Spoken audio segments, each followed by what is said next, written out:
J'ai souvent la question qui revient. Quel engrais tu prends, Guigui, pour que tes plantes soient aussi belles et en santé? Un coup que les boutures sont bien enracinées, je vais y aller de la même façon pour toutes mes plantes tropicales. Que ce soit sur tuteur de mousse de sphaigne, tuteur sec ou des plantes bien établies, non grimpantes.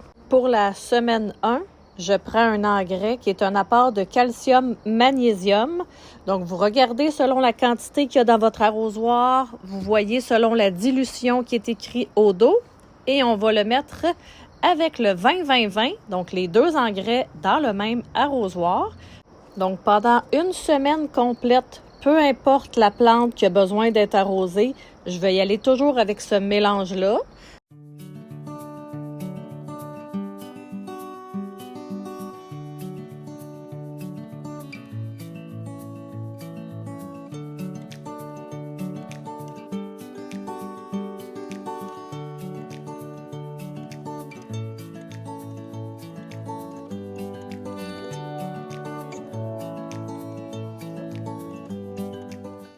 Pour la deuxième semaine, je vais y aller avec le Flora Nova Grow. Donc, toutes les plantes qui ont besoin d'être arrosées, je vais y aller avec cet engrais-là.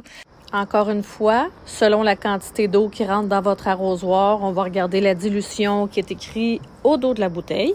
La texture de cet engrais-là, c'est un peu visqueux, épais et très foncé. Vous allez le voir, là, j'ai un petit bégonia qui est en substrat de pont. Donc, on voit la réserve d'eau là, qui est brune.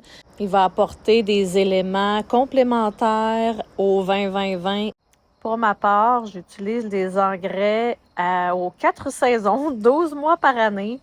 Donc, il y a certaines personnes qui vont diminuer ou cesser l'apport d'engrais pendant la période d'hiver. En utilisant une combinaison d'engrais, c'est de cette façon que j'ai pu arriver au résultat qu'on voit avec mes potas, surtout certains philodendrons. Se procurer des lumières de croissance, des lampes horticoles, c'est un plus pour la culture des plantes d'intérieur. Donc, moi ici, j'utilise les Barrina verticales. Je vais mettre le lien dans les commentaires.